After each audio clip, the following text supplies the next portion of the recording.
Shalom, selamat pagi sahabat GPIB. Saya Pendeta Iglesia Gordon Salo.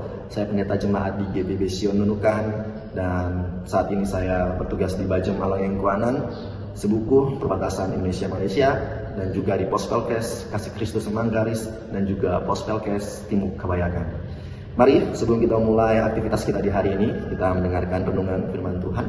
Namun sebelum itu mari kita satu dalam doa, kita berdoa. Bapa Sorgawi, terima kasih atas kebaikan Tuhan. Semalam Tuhan menjaga dan melindungi kami. Tuhan, kami akan membaca dan merenungkan firman-Mu. Biarlah Roh Kudus-Mu yang mendiami hati dan pikiran kami bekerja dalam firman Tuhan ini, membuat kami memahami dan mengerti firman-Mu dan melakukannya dalam kehidupan beriman kami. Dalam nama Tuhan Yesus kami siap mendengarkan firman-Mu. Amin. Pembacaan kita terambil dari kitab 1 Korintus pasalnya yang ke-15, ayatnya yang ke-29 sampai dengan 34. Saya akan baca untuk kita semuanya. Jika tidak demikian, apakah faedahnya perbuatan orang-orang yang dibaptis bagi orang mati? Kalau orang mati sama sekali tidak dibangkitkan, mengapa mereka mau dibaptis bagi orang-orang yang telah meninggal? Kami juga, mengapa kami setiap saat membawa diri kami ke dalam bahaya? Saudara-saudara, tiap-tiap hari aku berhadapan dengan maut, demi kebanggaanku akan kamu dalam Kristus Yesus Tuhan kita. Aku katakan bahwa hal ini benar. Kalau hanya berdasarkan pertimbangan manusia, aku telah berjuang melawan binatang buas di Efesus. Apakah gunanya hal itu bagiku jika orang mati tidak dibangkitkan? Marilah kita makan dan minum, sebab besok kita mati. Sadarlah, kembali sebaik-baiknya, dan jangan berbuat dosa lagi. Ada di antara kamu yang tidak mengenal Allah. Hal ini kukatakan supaya kamu merasa malu. Sahabat GPIB, hari ini kita akan merenungkan satu tema yang sangat penting ya dalam kehidupan iman Kristen tentunya ya, yaitu tentang kebangkitan. Dalam dunia yang penuh dengan pembuktian ya nyata ya, hasil yang instan ya, iman tentang kebangkitan itu menjadi tantangan tersendiri untuk kita semuanya ya. Namun melalui surat Rasul Paulus ini pada jemaat di Korintus ya, kita akan belajar bahwa kebangkitan adalah janji Allah yang tidak selalu tampak ya, namun itu adalah kepastian. Kita lihat jemaat di Korintus itu menghadapi banyak persoalan ya, perselisihan atau juga moral ya, dan kekeliruan tentang doktrinal ya, termasuk keraguan tentang kebangkitan orang mati. Nah, banyak orang Kristen di sana itu terpengaruh oleh filsafat Yunani ya, yang tidak percaya pada kebangkitan tubuh ya. Secara harfiah, mereka menganggap ya, roh itu kekal, tapi tubuh dianggap hina, sehingga gagasan kebangkitan tubuh itu dianggap aneh atau tidak perlu. Mari kita lihat ya, 29 ini tentang baptisan bagi orang mati. Nah, ayat ini sulit ditafsirkan karena istilah dibaptis karena orang mati tidak dijelaskan lebih lanjut lagi ya. Namun konteksnya di sini menunjukkan bahwa Paulus tidak sedang mengajarkan praktik-praktik ini ya, melainkan menggunakannya sebagai argumentum ad hominem ya. Jika orang mati tidak dibangkitkan ya, maka praktik seperti itu pun sia-sia. Artinya bahkan mereka yang salah paham itu secara tidak langsung mengakui pentingnya kebangkitan. Ayat 30-32 ini resiko demi Injil ya. Jadi Paulus bertanya kepada mereka, apakah kami mempertaruhkan nyawa ya dengan cuma-cuma ya. Dan kita melihat di sini juga ya, arti pengorbanan ya itu menjadi sia-sia ya. Bahkan perjuangannya pun melawan binatang-binatang buas di Efesus itu kemungkinan besar adalah metafora ya. Dan untuk melihat lawan-lawan Injil, nah itulah sebenarnya tidak ada gunanya tanpa kebangkitan ya. Hidup hanya soal kenikmatan sesaat ya. Mari kita makan dan minum ya, besok kita akan mati. Ayat 33-34 ini tentang kesadaran akan kebenaran ya. Jadi Paulus mengajak jemaat untuk sadar bahwa keraguan terhadap kebangkitan dapat menyesatkan dan merusak iman ya. Ia menegaskan bahwa beberapa dari mereka tidak mengenal Allah, bukan karena kurang informasi tentang Allah, tetapi karena menolak kebenaran yang telah diberitakan ya. Paulus ingin mereka bangun dari kebodohan rohani ya, kembali kepada kekudusan ya.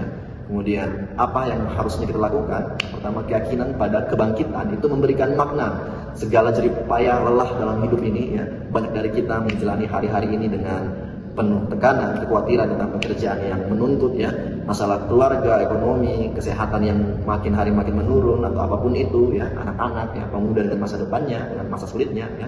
Tetapi apabila kita sadar bahwa hidup ini bukanlah akhir dari segalanya, maka kita bisa melihat segala jerih payah itu dengan perspektif kekekalan ya. Setiap kebaikan, setiap pelayanan, dan setiap kesetiaan kita tidak akan sia-sia di hadapan Tuhan yang menjanjikan kebangkitan itu ya. Yang kedua, iman akan kebangkitan ya, itu mengubah cara kita mengambil keputusan ya. Dunia mendorong kita untuk mengejar kenyamanan ya, kekayaan sementara, popularitas sementara yang sesaat ya, dan menganggap hidup ini hanya sekali ya. Iman tentang kebangkitan itu menolong kita untuk memilih dengan bijak ya, lebih baik hidup sederhana ya, namun setia kepada Tuhan daripada hidup dengan kemewahan tetapi tipu sana sini dan lain sebagainya dan tidak melakukan kehendak Tuhan. Keyakinan bahwa ada kehidupan kekal membuat kita tidak tergoyah untuk menyimpang ya demi kepentingan saat. Jadi hiduplah dengan harapan yang nyata dan membuat kita tetap kuat saat menghadapi penderitaan ya, yang kita alami. Banyak jemaat dewasa yang saat ini juga merasakan kehilangan orang yang dikasihi, entah itu orang tua, pasangan ya, keluarga, sahabat ya. Mungkin ada juga yang menghadapi penyakit kronis ya, atau kondisi yang membatasi aktivitas ya. Tetapi kabar baiknya, kematian itu bukan akhir dari segalanya. Ada janji kebangkitan yang pasti, dan karena itu kita tidak putus asa. Kita tetap bisa menghibur diri sendiri dan orang lain ya. Karena Kristus telah bangkit dan kita pun akan dibangkitkan. Ya, sahabat GPIB, untuk kita yang saat ini sedang mengalami kekhawatiran ya, kegelisahan ya, tentang kehidupan atau pergumulan dalam permasalahan keluarga atau pribadi ya, saya harap kita semuanya bisa kuat dan datang kepada Tuhan, membangun hubungan yang lebih intim lagi kepada Tuhan, yang lebih dekat lagi kepada Tuhan ya, agar setiap apa yang kita alami ya, Tuhan ikut campur dan biarkan Tuhan yang bekerja ya. Sama seperti Tuhan Yesus yang berdoa kepada Bapaknya sebelum malam ia ditangkap di Taman Getsemani, dia menyerahkan semuanya kehendak itu kepada Bapa ya. Terjadilah sesuai dengan kehendak Bapa. Maka dari itu kita, sahabat-sahabat GPIB, kiranya juga mau menyerahkan segala pergumulan kita, pribadi, keluarga, atau apapun itu ke dalam tangan Tuhan. Biarlah kehendak Tuhan yang terjadi. Saya mengenal satu oma di gereja ya, ketika kami melakukan perkunjungan ya, saya juga kadang bertanya, oma ini sakitkah atau tidak ya, karena tidak ada tanda-tanda sekali kalau dia sebenarnya kena kanker stadium akhir. Dan dia selalu memberikan kami semangat untuk anak muda dan memotivasi kami bahwa dia mengatakan bahwa tubuh ini hanyalah sementara ya, bahwa Tuhan Yesus pasti akan ganti ke tubuh yang baru. Maka dari itu ini membuktikan bahwa doktrin teologis tentang kebangkitan itu tidak hanya sekedar percaya, tetapi kita harus imani dengan penuh hati, bahkan jiwa kita mengimani bahwa kebangkitan itu adalah benar-benar hal yang membuat kita akan merasa penuh dengan ketenangan dan kedamaian. Asalkan yang pertama kita jauh lebih dekat dan membangun hubungan yang lebih intim lagi kepada Bapa di surga. Untuk itu, sebelum saya mengakhiri renungan ini, semoga kita diberkati oleh Tuhan dan dimampukan oleh Tuhan. Biarlah firman Tuhan ini tentang kebangkitan ya, yang membawa pada kemenangan juru selamat kita juga membuat pribadi kita masing-masing kuat, sama seperti Tuhan Yesus juga yang lebih dahulu mengorbankan dirinya untuk penebusan dosa kita. Demikian firman Tuhan. Tuhan berkati, Tuhan mampukan kita semuanya. Amin. Sahabat GPIB, mari kita tutup Alkitab kita satu dalam doa. Kita berdoa. Bapa Surgawi, kami mengucap syukur di pagi hari yang indah ini. Tuhan masih memberikan kami untuk mendengarkan firman-Mu.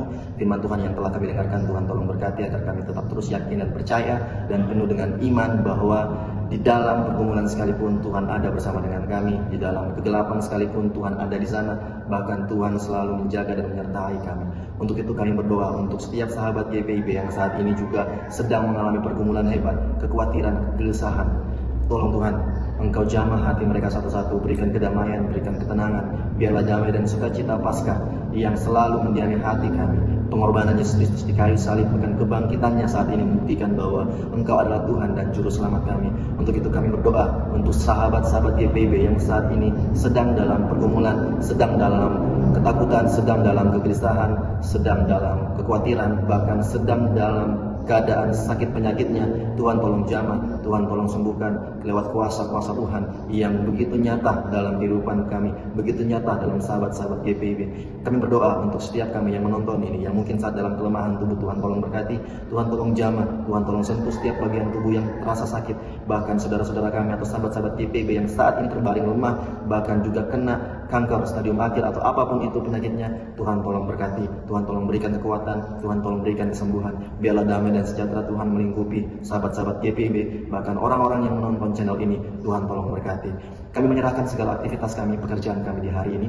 Biarlah kasih dan perlindungan Tuhan selalu bersama dengan kami. Inilah doa kami dalam nama Tuhan Yesus Kristus, Juru Selamat kami yang hidup. Kami berdoa dan mengucap syukur kepada Bapa. Amin.